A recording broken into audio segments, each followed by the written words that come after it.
मेरे पिया की महबूबा पार्ट 14। थोड़ी देर पहले भूख के मारे मेरी हालत हो रही थी, लेकिन अब सामने मेरी पसंद के कई सारे पकवान रखे थे और मेरा उनको देखने का भी मन नहीं कर रहा था। अंशुल के चेहरे पर परेशानी साफ झलक रही थी। पता नहीं मीनाक्षी और उसका रिश्ता कब से था और मैं आँख मूंदे अपने भविष्य के सपनों में खोई हुई थी। इतनी सारी योजनाएं जो अभी तक बनाई थी, सभी रेत के बनाए हुए घर की तरह भरा भर कर जमनदोस्त हो चुकी थी। अपने घर से इतनी दूर महानगर में मैं सिर्फ इस इंसान के भरोसे आई थी, जिसके ऊपर मुझे पूरा विश्वास था कि वह इस अजनबी शहर में मुझे बिल्कुल अकेला नहीं महसूस करने देगा। थोड़ी देर पहले तक जिसके साथ मैं खुद को हर परेशानी से सुरक्षित महसूस कर पा रही थी, अचानक उसने जैसे मुझे दिल्ली के इस आधुनिक और भीड़ भरे माहौल में एकदम अकेले छोड़ दिया था, जहाँ ना मैं किसी इंसान को पहचानती थी और ना ही किसी जगह को। जैसे कोई छोटा बच्चा किसी मेले में अपने माँ बाप से बिछड़ने के बाद जो अकेलेपन महसूस करता है, वही मैं इस पल महसूस कर रही थी। अब क्या शक्ल दिखाऊंगी मैं घर जाकर? अब यह नौकरी मिल भी जाए तो क्या करूंगी? किसके लिए नौकरी करूंगी? घर जाकर अगर मैं आगे पढ़ने की इच्छा जाहिर करूंगी तो पापा पहले से आए हुए किसी भी रिश्ते में अच्छा सा लड़का छांट कर मुझे विदा कर देंगे और अपने खानदान की बाकी लड़कियों की तरह मैं भी शायद सुखी रहूंगी। मेरे मन में नौकरी करने की जो ललक और उमंग थी, उसकी जगह अब निराशा ने कब्जा जमा लिया था। मेरे मन में नौकरी करने की जो ललक और उमंग थी, उसकी जगह अब निराशा ने कब्जा जमा लिया था। ईशु प्लीज़ रो मत। मैं मानता हूँ कि मुझसे गलती हुई है, पर अब कुछ नहीं है। तुम यकीन करो मेरा, प्लीज़ रो मत। सब देख रहे हैं यार। टेबल पर पड़े नैपकिन को बार बार मोड़ते हुए, मेरे हाथ पर हाथ रखते हुए अंशुल ने मेरी आंखों में झांका। मैंने उसके हाथ के नीचे से अपना हाथ वापस खींच लिया। उसके कहने पर ही मुझे यह एहसास हुआ कि मैं न जाने कब से रो रही थी। अपने में इतनी खोई थी कि मुझे इसका आभास ही नहीं हुआ कि मुझे रोते हुए आसपास की टेबल पर बैठे हुए लोग देख रहे हैं। टेबल पर पड़ा खाना ठंडा होते जा रहा था।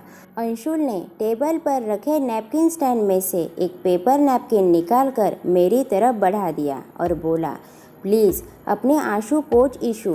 बेकार में यहाँ पर सीन मत बना। हमें जल्दी निकलना होगा, वरना नोएडा पहुँचने में लेट हो जाएंगे। वैसे तेरे इंटरव्यू का क्या टाइम है? अंशुल बिल्कुल इस तरह का व्यवहार कर रहा था जैसे जो भी उसने किया है वह बहुत मामूली सी बात हो, और इस वक्त वह माहौल को एकदम सामान्य बना देना चाहता था। इसलिए जानबूझकर उसने इंटरव्यू वाली बात बोली थी। लोगों को अपनी तरफ घूरते हुए देखकर मुझे भी अच्छा नहीं लग रहा था, लेकिन मैं मजबूर थी। ना तो मैं अकेले नहीं जा पा रही थी और ना ही अंशुल के साथ जाना चाहती थी। अंशुल ने प्लेट मेरी तरफ सरका दी और खाने का आग्रह किया। रेस्टोरेंट में बैठे दूसरे लोगों को यह जताने के लिए उसके हमारे बीच सब कुछ सामान्य है। मैंने प्लेट अपनी तरफ सरका ली और चम्मच लेकर कटोरी में घुमाने लगी। 2 बूंद आंसू के फिर से मेरी हथेली पर टपक गए। सही वक्त पर हम नोएडा पहुंच गए थे, लेकिन पहले की तरह मैं अब इंटरव्यू से नहीं डर रही थी, बल्कि जो मेरे साथ बीत चुका था उससे डरी हुई थी। इंटरव्यू कैसा होने वाला है, कब होने वाला है, नौकरी मुझे मिलेगी या नहीं, इन सब बातों से जैसे मुझे कुछ देना ही नहीं था। इंटरव्यू के लिए जाने से पहले मेरे दोस्त ने, जिसने मुझे वहाँ बुलाया था, मुझे समझाया था कि मुझे इंटरव्यू को कैसे फेस करना है। बस वही 10 मिनट जो उसके साथ बात की थी, तब मेरा ध्यान अपनी व्यक्तिगत समस्या से हटा था।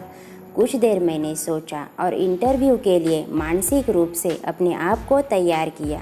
मुझे याद नहीं कि मैंने इंटरव्यू में क्या कहा, ना मैंने इसमें ज़्यादा दिमाग लगाया।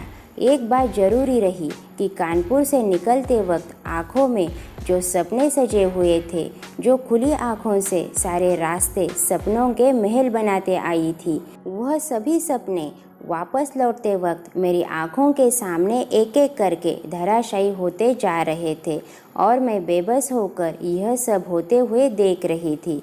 वापस लौटते वक्त मैंने अंशुल को हमेशा की तरह नज़र भर देखा तक नहीं। अंशुल भी शायद मुझसे नज़रें चुरा रहा था।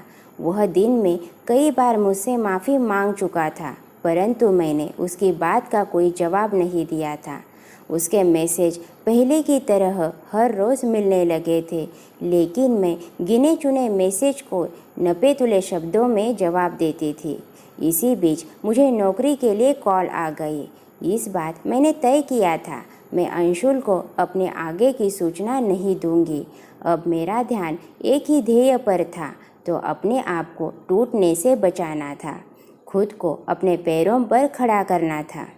ऑफिस की मेरी फ्रेंड मेरी रूममेट भी बन चुकी थी और धीरे धीरे मैं नोएडा की ज़िंदगी में रमती जा रही थी।